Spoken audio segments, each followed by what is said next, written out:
Muito bom dia a você, ouvinte do programa Roncador em Destaque. Eu sou o Diego e este é mais um programa da Prefeitura Municipal de Roncador para trazer informações para vocês, dando continuidade ao tema do autismo. Hoje a gente também tem participação aqui do Leca e também do Antônio Marcos, da Maiara, que são do meio ambiente, para falar um pouquinho sobre a taxa do lixo. Mas antes disso, eu trago as nossas convidadas, Simone, Érica e Regina, uma nutricionista, duas terapeutas, para falar um pouquinho sobre o assunto do autismo, dando continuidade aí nesse tema de grande relevância no Abril Colorido.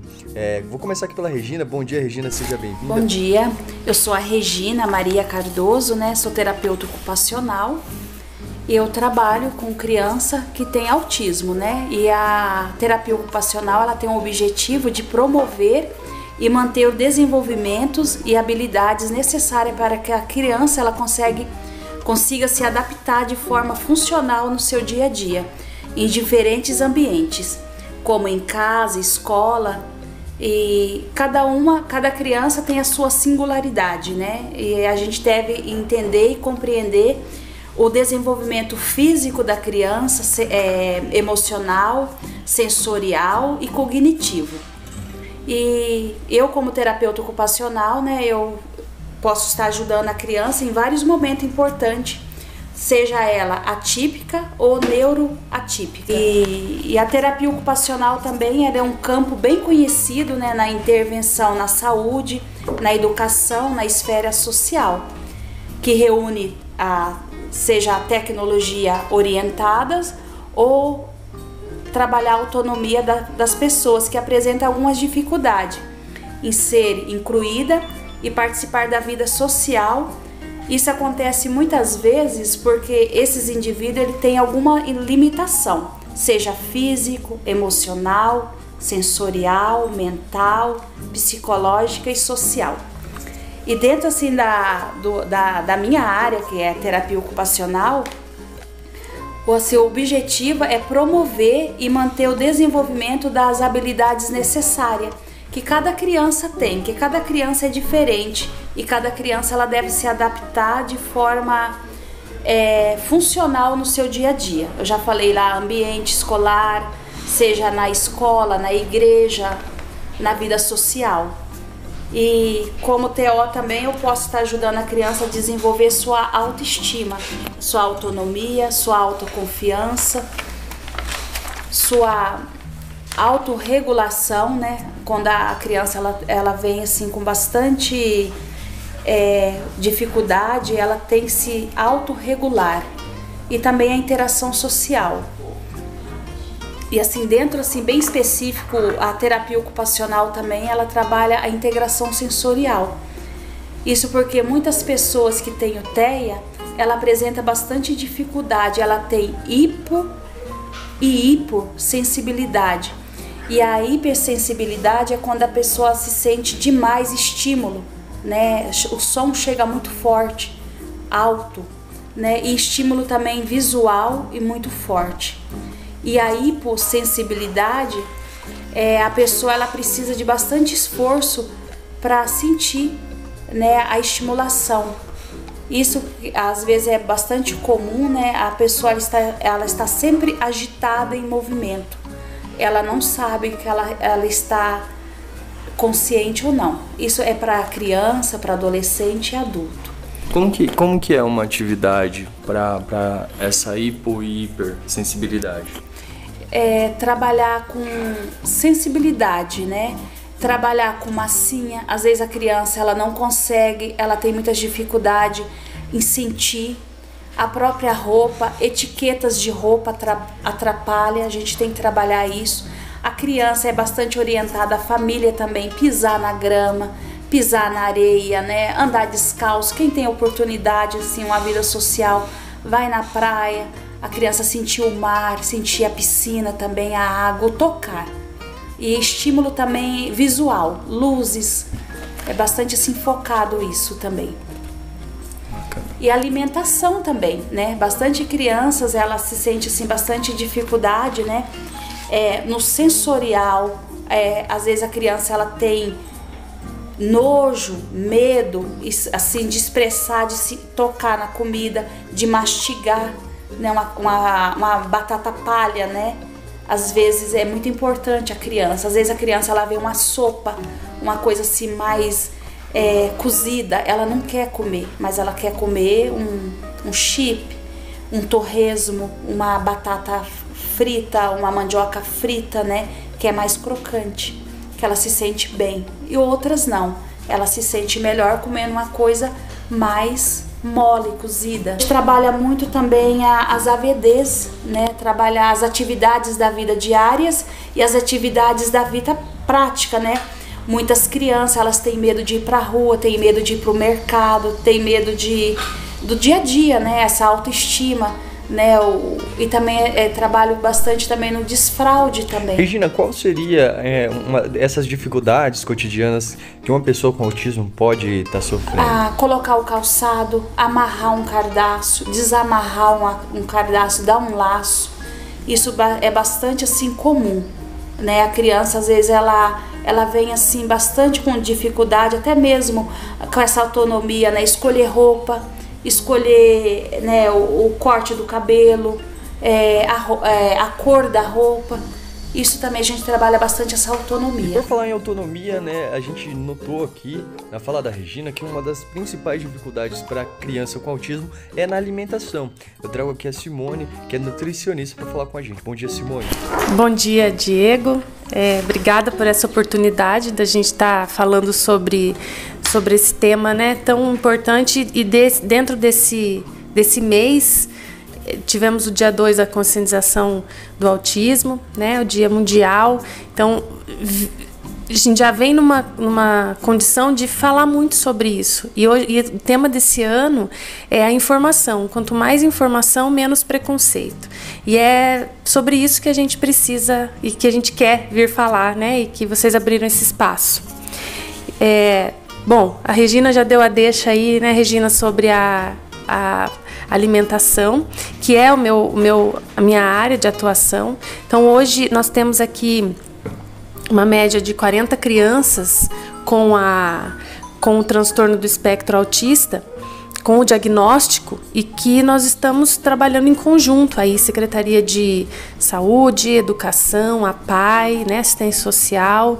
Então nós estamos fazendo uma força-tarefa, um conjunto de ações e de profissionais que possam atender essas crianças, que possam, o nosso objetivo maior, como a Regina disse, é buscar melhorar a condição de vida, autonomia, sempre o trabalho em parceria e principalmente com a família. Nós não podemos tratar a criança isoladamente. Apesar de ser um trabalho individualizado, e esse é a grande diferencial do trabalho da equipe multiprofissional do atendimento ao autista, é que é um trabalho individualizado. Não colocamos crianças em grupos apenas quando tem a necessidade da socialização, mas a gente trabalha o individual. Então a Regina estava dizendo sobre as questões de sensibilidade, de necessidades. Cada criança apresenta uma necessidade diferente. O autismo, ele não é uma doença, ele é um conjunto de sinais, né? A Érica vai falar também sobre isso, e as outras terapeutas, né? As fono também já falaram, e é importante que a gente repita para que as pessoas entrem com a gente nessa onda da informação, né? Então ele não é uma doença, ele é um conjunto de sinais individualizados, cada criança apresenta de uma maneira diferente, por isso que o diagnóstico não é tão fácil, e ele precisa ser formado por uma equipe de profissionais, né? Nós temos também um médico pediatra neurologista que atende conosco e que nos dá esse suporte do diagnóstico e que busca também essa interação entre os outros profissionais que estão relacionados ao atendimento da criança, porque ele não é um diagnóstico fácil. E aí, dentro disso tudo, a gente vê que a prevalência do TEA hoje é muito alta, vem um crescimento muito alto. Hoje se estima que, pela OMS, pelos Centros de Estudo do Autismo, se estima que 1 a cada 36 crianças já nascem com o autismo, com o gene, né? 97% são causas genéticas. Então, existe muito estudo ainda para ser feito em relação a isso. a estimativa para 2030 é que 1 a cada 4 crianças, se seguir nessa onda de crescimento. Então é um assunto que realmente a gente precisa discutir. Dentro da minha área da nutrição, eu vou puxar a sardinha aqui para o meu lado, mas eu acho, fui me apaixonando cada dia mais diante do estudo que a gente vem fazendo em conjunto, né? E a nutrição é uma base. Se a gente, nem todos os autistas apresentam seletividade alimentar, mas e nem toda criança com seletividade apresenta UTEA, é neurotípica. Mas a gente precisa olhar para isso dentro da condição do TEA, do autismo, que a grande maioria das crianças apresenta uma restrição alimentar. E aí nós precisamos trabalhar isso dentro da família, porque a base da alimentação é familiar. E como a Regina já estava dizendo, naturalmente a criança em alguma idade, ela apresenta uma condição de não querer mais determinados alimentos. E nós precisamos trabalhar isso também, entender isso como uma coisa natural e que a gente precisa, mesmo assim, não desistir de apresentar outros alimentos para a criança. O neurotípico, o autista, ele já tem uma rotina, uma monotonia. Ele já tem uma dificuldade especial de provar novos alimentos, porque não é só por uma questão de gosto, isso é uma questão neurológica e é uma questão sensorial. Ele tem dificuldade com o paladar. O paladar dos alimentos, é como se determinados alimentos irritassem a sua boca, a sua mucosa e o seu intestino. Hoje se fala muito dentro da nutrição do eixo cérebro-intestino. Então, dentro do autismo isso é muito forte e evidente. Existem alimentos que pioram muito o quadro do transtorno do espectro autista, principalmente em relação ao comportamento da criança. Alguns alimentos que deixam a criança mais agressiva, outros que conseguem acalmar a criança, né? Então a gente precisa olhar, Hipócrates já dizia, faça do seu alimento o seu medicamento. Então, dentro dessa condição que a gente trabalha com as crianças com TEA, isso é muito, muito real, a gente precisa olhar para isso. E aí a gente vem com os pais, e aí o apelo dos pais é muito grande, né? Mas eu não sei o que eu faço mais. E às vezes não é só você oferecer o alimento, muito pelo contrário, a criança rejeita o alimento. A Regina já disse, ela tem náusea, tem ânsia de vômito, ela rejeita o alimento e ela desregula às vezes por você estar oferecendo esse alimento. Então esse trabalho da TO, do ABA, da fono, né, a fortalecimento da musculatura vai fazer aí com que a criança queira buscar outros alimentos. Às vezes a hipotonia muscular da face faz com que ela não queira mastigar os alimentos e aí vai optando mais por líquidos. Outras crianças preferem alimentos mais secos, com um paladar mais neutro, sem muita oscilação de doce, salgado, de muito sal, muita gordura. Então é muito individual, né? E aí a nutrição pode trazer, principalmente através de suplementação alimentar, em alguns casos, não é a base é alimentar mesmo, mas a suplementação ela pode ajudar muito a criança a corrigir algumas falhas que possam acontecer pela falta dos medicamentos, pela falta dos nutrientes necessários, né, para o desenvolvimento dela. E aí a suplementação a gente entra da forma que a criança consegue aceitar, seja através de gominhas, seja através de sachê para inserir nos líquidos. É muito individualizado, né, como eu disse, mas são muitas. O que a gente precisa para lidar com a seletividade? Respeitar a rotina da criança, né? Evitar alimentos não saudáveis, porque aí acontece, a criança aceita uma bolacha recheada, aí a mãe o pai, né, a família fica feliz, meu Deus, aceitou alguma coisa, então vamos comprar bolacha recheada. E aí nós estamos induzindo a um padrão alimentar que não vai contribuir para o crescimento saudável da criança e nem para a melhora da condição clínica, né, do espectro autista, do comportamento. Ter paciência, né, é uma das coisas mais importantes que a gente busca trazer para os pais, nós como profissionais, e trazer para a família, né? Tenha paciência, as coisas vão mudar, eles vão avançar. Os pais que já vêm numa caminhada mais longa, hoje estão até nos ajudando a trazer essa fala para outros pais, olha, já passei por isso e isso vai melhorar. Nós temos aí um grupo de mães, que é importante falar, né? Que funciona e que foi, assim, acho que uma das grandes alavancas que fizeram com que nós buscássemos essa reunião de profissionais aí, e com apoio da PAI também, das secretarias do município, né? Para que a gente pudesse olhar para isso com esse olhar individualizado mesmo. Tratar essas crianças e ouvindo essas mães, a dificuldade que elas têm, aí colocar ou tirar a roupa, atividades diárias usuais, rotineiras, que para essa criança neurotípica é um pouco mais difícil. E aí essas terapias, elas trazem uma possibilidade de melhorar essas condições, né? Seja através da nutrição, de buscar alternativas aí em conjunto para melhorar a condição da alimentação, seja a fono, né? Muitas crianças que apresentam autismo têm dificuldade com a fala e a fono ajuda em outros aspectos também, né? A terapia ocupacional. Então, são coisas que em conjunto. É difícil tratar só com a nutrição a criança, não tem como. Então, eu preciso da TO, que vai me ajudar a dessensibilizar a alimentação. Eu preciso da pedagoga, que vai ajudar a buscar essa continuidade da criança naquela rotina, né? Fazer com que a criança tenha essa rotina. Então, esse trabalho é muito, muito em conjunto. Nós notamos aqui que algumas crianças têm dificuldade, né, em experimentar algum tipo de alimento. E levando em consideração também que para uma dieta ser positiva, ser saudável, ela tem que, né, ter uma divisão, proteína, carboidrato.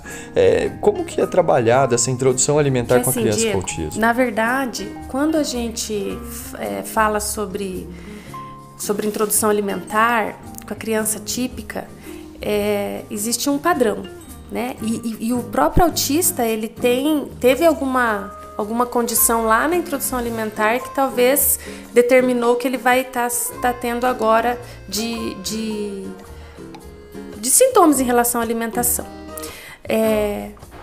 Não é tão fácil assim, quando você fala da criança com TEA, para você resgatar essa alimentação.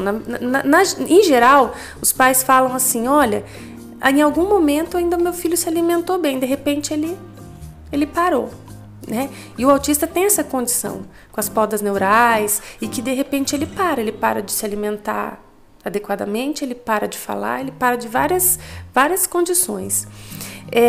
Na alimentação, não olha, eu costumo dizer assim, o autista é como se o que ele comer a gente vai reforçar, isso que acontece com os pais. Então aí ele tem uma preferência pelo alimento mais seco, aí ele vai para os crocantes, né? E aí vai para o quê? Vai abrir um salgadinho, né? Existem alternativas, que aí é o papel da nutrição, é de trazer isso para dentro da família. Existem alternativas de você fazer um salgadinho crocante que seja nutritivo e que não seja nocivo para a saúde da criança e que não vai irritar esse intestino, que aí o eixo cérebro-intestino pode também fazer essa criança ter alteração de comportamento. Existem várias possibilidades dentro desse cenário.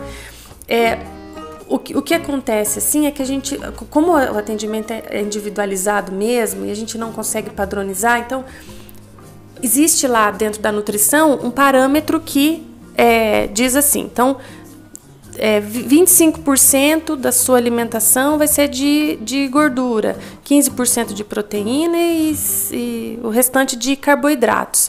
E quais são os carboidratos? Carboidratos melhores, que não sejam refinados, que sejam integrais, né?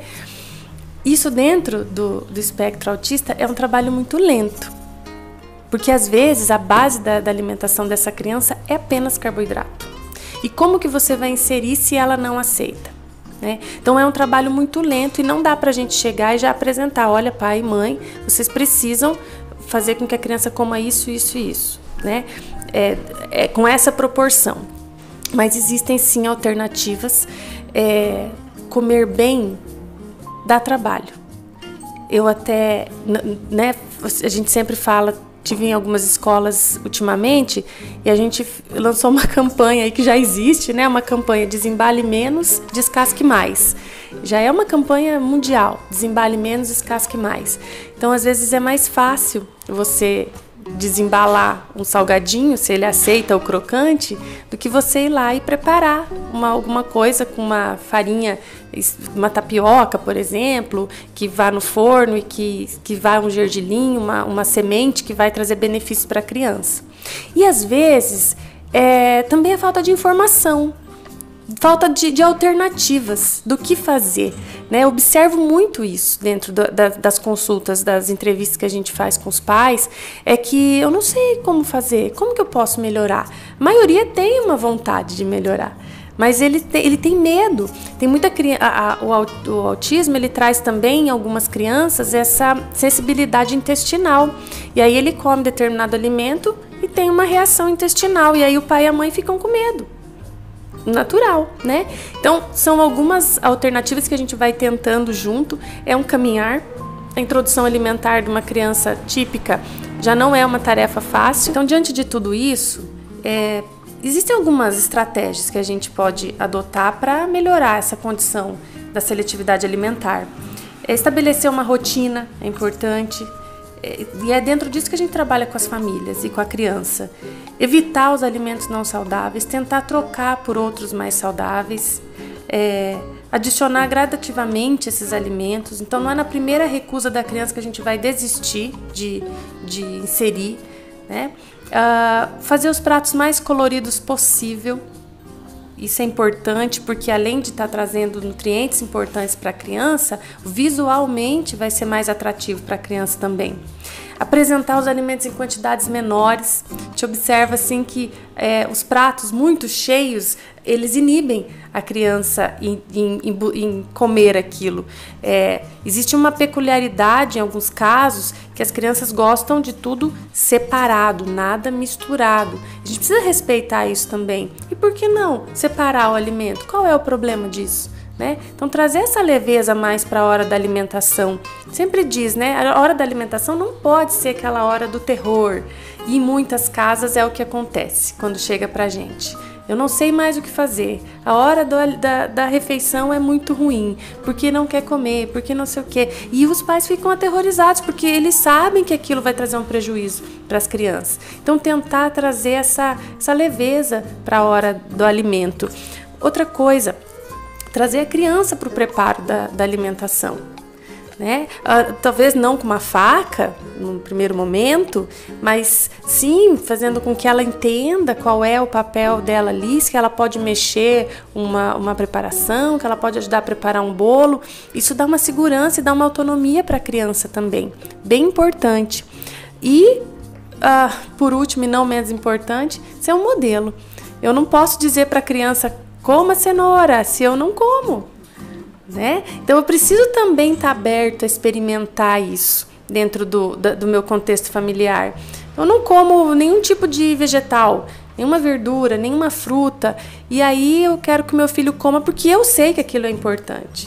Então, a educação, primeiramente, a educação nutricional e a seletividade também se trata, se melhora com o exemplo dos pais e dos responsáveis, dos familiares que convivem com a criança.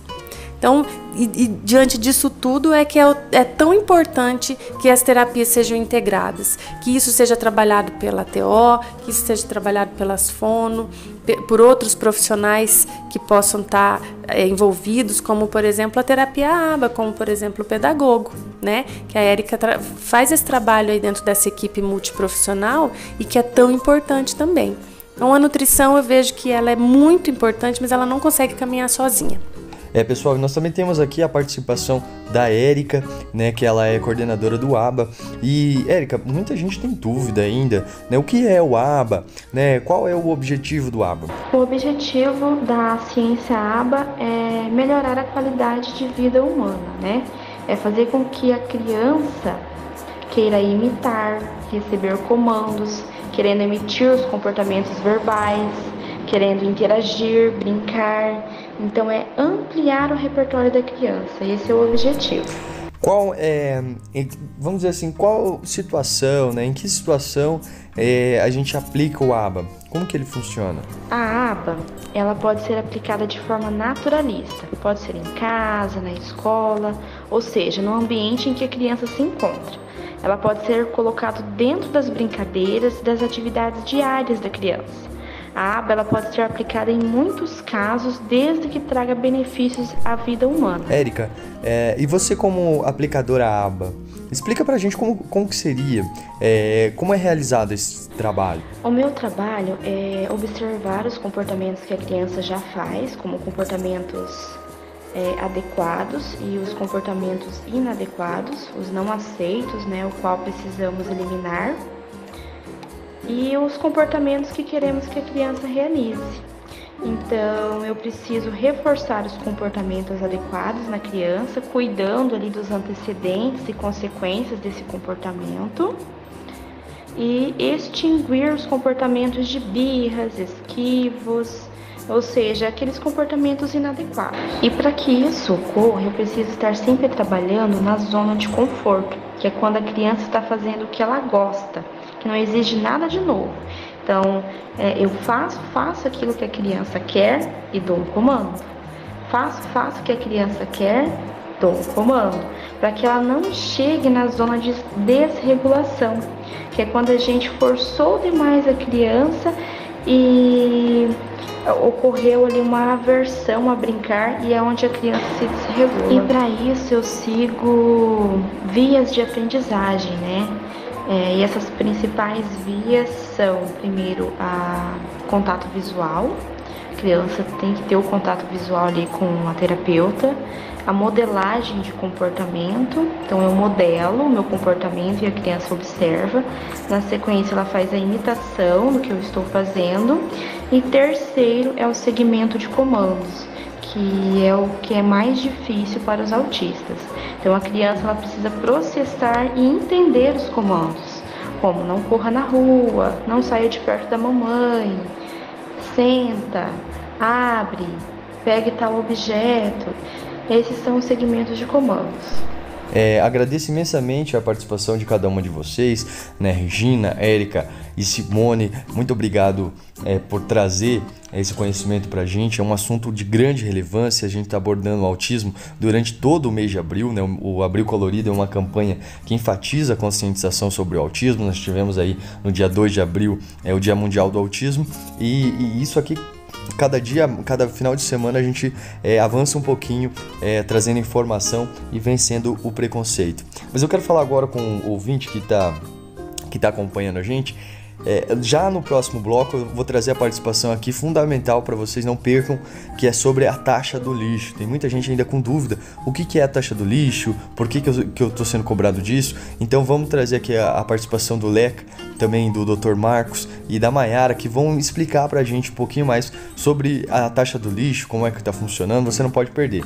Tem alguma dúvida? Fica de ouvidos atentos aqui na rádio, que já vão sanar essas dúvidas para vocês. Obrigado, meninas, pela participação aqui com a gente. Vou chamar uma musiquinha rapidinho e a gente já volta.